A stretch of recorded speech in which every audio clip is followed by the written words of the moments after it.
Right, new pipe is here, so let's see how long it takes to fit. Right, you can just see the bottom end in there.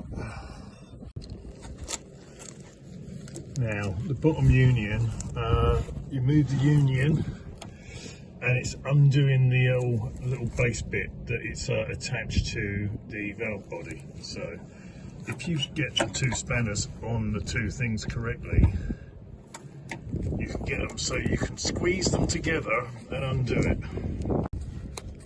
There, just trying to get a better view of that. Hope that makes sense.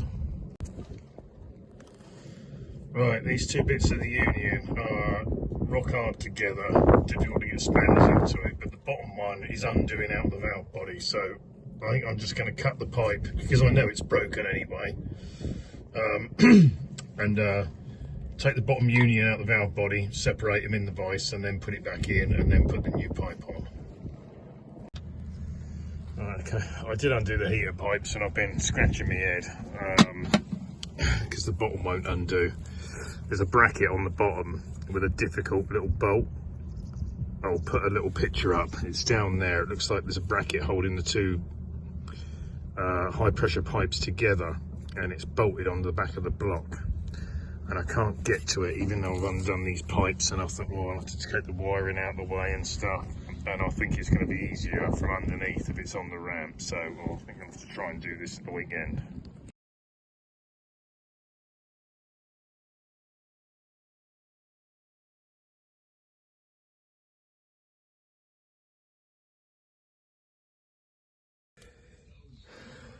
Right, skip forward a couple of weeks. I haven't had a chance to do this.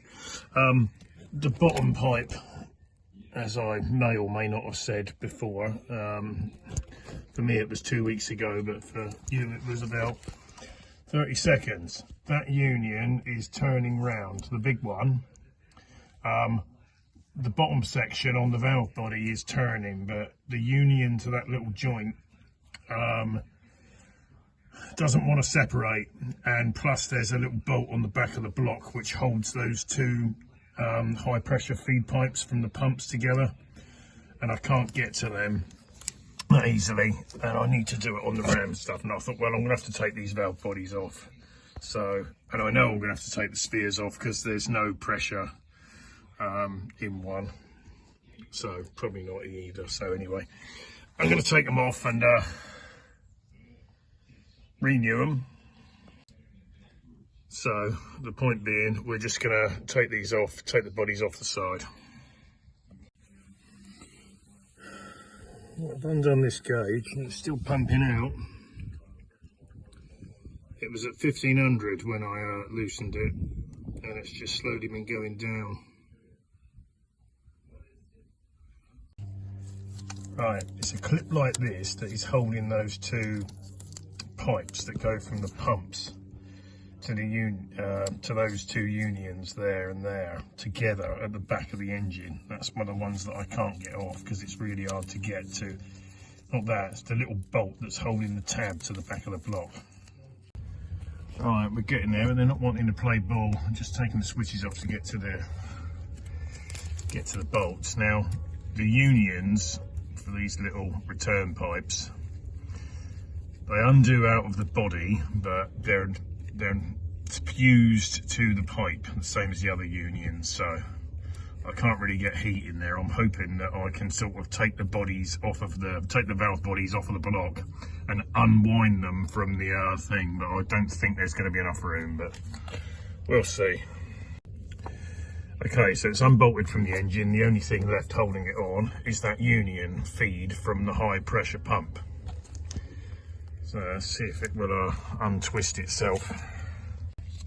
Right, managed to get a big adjustable just on the body to twist the body while holding the union, and it has, yeah, it's loose like that. So, right, I'm just going to try and untwist it off.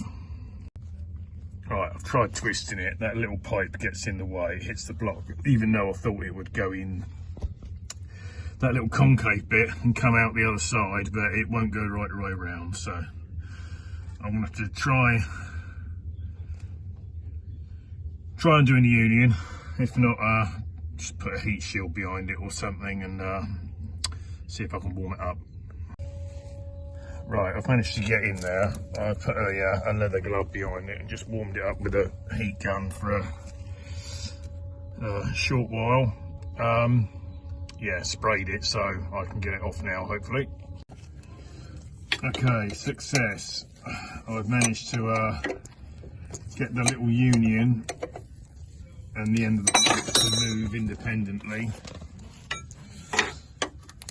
So this bit isn't fused to the pipe, so I can just sort of undo these two together. You can see there was moving there, but anyway, it's coming off.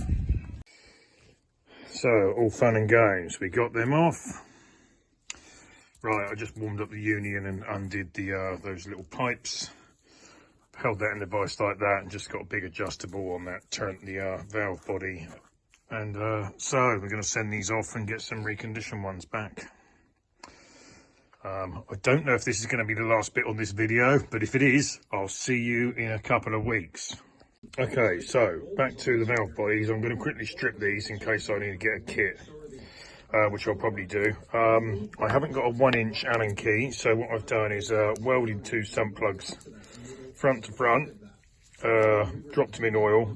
Put the file, the flats on one of them just slightly, just to get it to sort of fit in there, but it fits in there nice.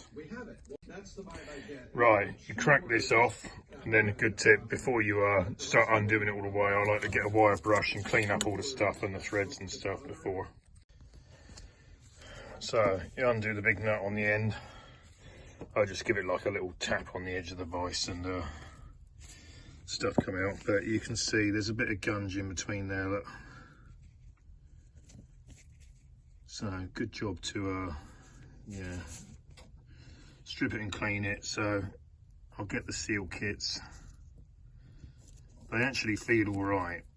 The thing is, because of the effort you go to get it off, it's not really worth taking the chance on stuff. You know, if it was a brake master cylinder on a car and a seal kit was whatever, 20 quid, but you could change it in, you could get it off, change it and put it back on again in half an hour, then yeah, you can probably not bother and just try it. But even though the seal kits are expensive, we better get them done. Do the switches as well. These are a bit stubborn, so just warm them up.